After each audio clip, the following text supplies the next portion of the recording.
Chapter 2.5 is going to look at what we call literal equations. Today we're going to look at another perspective of solving. The rules that we've learned so far are not going to change, though there may be a couple of processes that you will learn today. First, it is important that we revisit a vocabulary term since we really have not paid attention to it, and that phrase is solve. I believe this gets written in your notes here.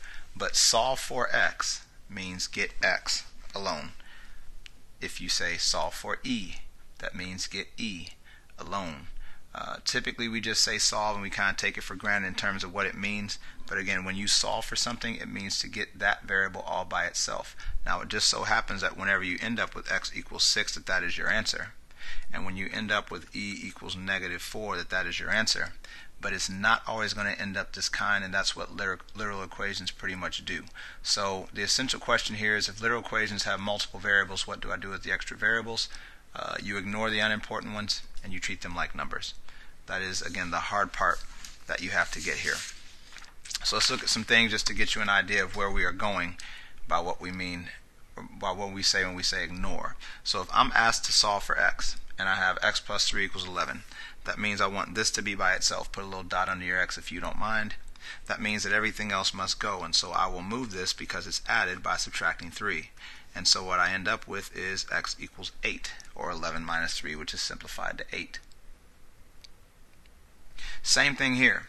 If I am solving for x, and put a little dot under your x because that's what we want to get alone, the variable that has to go is this one, just like this had to go, and because it was added, we now use its opposite to move it. And so we subtract y from both sides. Just like these two 3's cancel, these two y's cancel.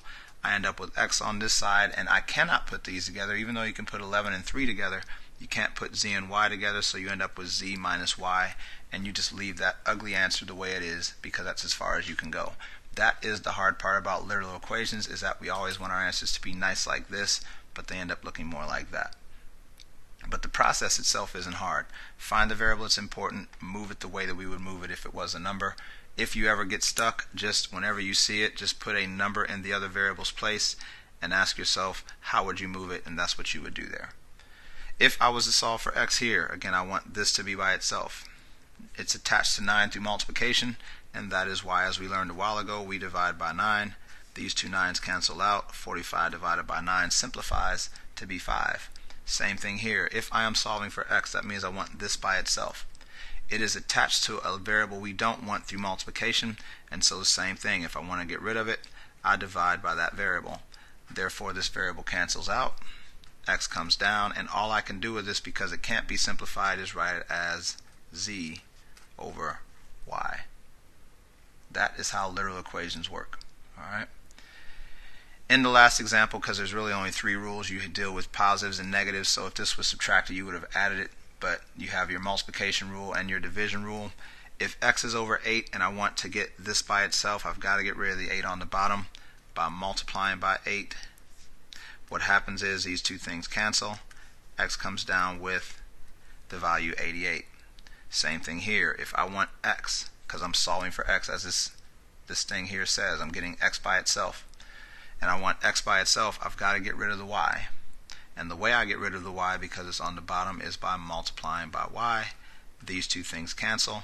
Don't forget, whenever you multiply variables, you probably want to alphabetize them, so we would put yz for that. That is the general idea of what we are doing. Alright. Notice that our algebra skill does not change.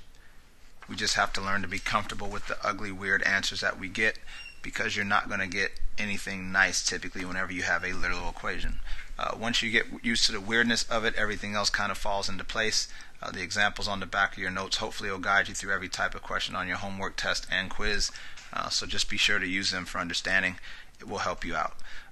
If you have not started using your notes first to try to figure it out, then you're really not going to be independent. So what you should be doing whenever you bump into a problem, because most of your questions are found on your notes, is go on your notes and see if there's something similar and try to use it to guide you, and then come back and see me about it. That way you actually have tried to see if you can do it on your own before you come and just ask for assistance. The more independent you get in math, the better you're going to be.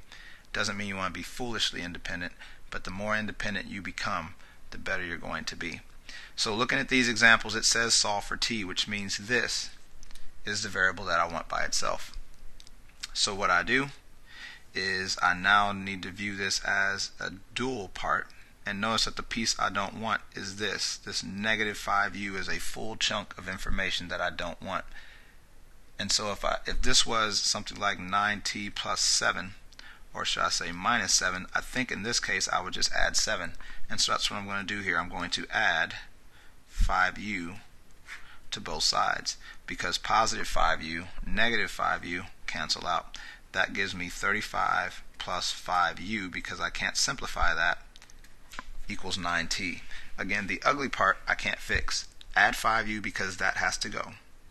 Push these two together because that's as much as we can do, and then bring it down with whatever else was left over. Again, I want this t by itself, which means I need to get rid of the 9 by dividing by 9. These go away, and there's nothing you can do here. Just leave it as 35 plus 5u over 9 equals t. That's it.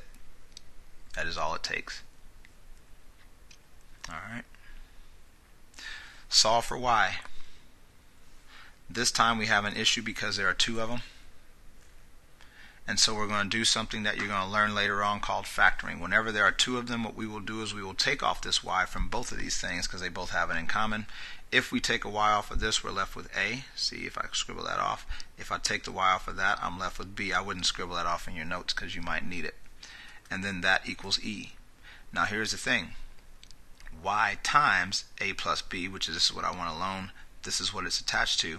Notice it is attached by multiplication. This is why you needed to make sure you showed all your work, because it helps you to kind of understand what's going on. This is y times a plus b, which means if I want to get rid of a plus b, I can just divide by a plus b, because I now have a plus b on the top, I now have a plus b on the bottom. They both go away, giving me y equals e over a plus b as my answer. Again, don't be intimidated. Just understand that this is going to be a little bit of work, which is why we're using today to do it.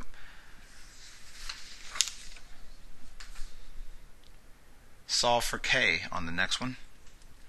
This is what I want by itself. I remember seeing a problem in our work with was something like x plus 7 over 3. And I remember that what we did first was we got rid of the 3 first by multiplying. We're going to do the same thing here. Again, if you can just use your imagination and think, if these were numbers, if everything else were numbers, what would I do? And of course we would get rid of u first, so what we do is we multiply both sides by u. The two u's cancel. UVW, so UW equals k plus p, because that's what comes down. Again, we want k by itself, and so what we're going to do is move this. It is a positive p, which we learned to use by subtracting p, which makes these go away. And again, all I can do with this is put UW minus p equaling my answer. It's just ugly. There's nothing else wrong with it. The last example before we get to our homework and try to check this out for ourselves. Solve for t. Again, I'm going to put a dot under this t. This is a chunk of information, and this is weak over here, which means that this is going to be the first thing to go. I need to get rid of the r. It is a positive r, so I will subtract r. Now make sure you keep the variables the same way as they are, because you want to make sure if it's capitalized, you keep it capitalized. Either way, that turns to q minus r equals stu. Again, I want t by itself, and this is one of the things where I want you to see it so you understand the power of your algebra. I want t by itself is connected to s and u, and all this is multiplication, which means I can get rid of both of these by simply dividing by both of these, because s cancels with s, u cancels with u, and you get q minus r over su equals t. So again, don't be intimidated. Just give it your best shot today. Make sure you ask as many questions as you can. Main thing is, don't get frustrated as much as you start to focus more. The frustration makes it so it's hard for me to explain it to you, and then you get mad at me, not really mad at me, but mad at the material.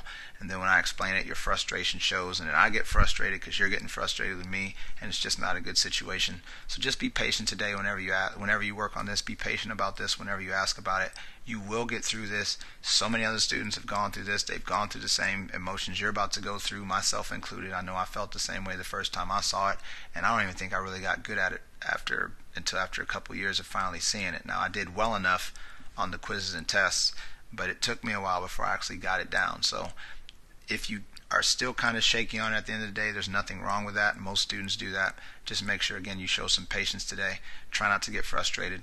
Ask every question you need to ask so that we can keep you up to speed. But be sure to read the instructions to determine which variable is the target. That's the main thing you want to make sure you do. Make sure you read solve for t or solve for x, because if you don't, you're going to pick the wrong thing.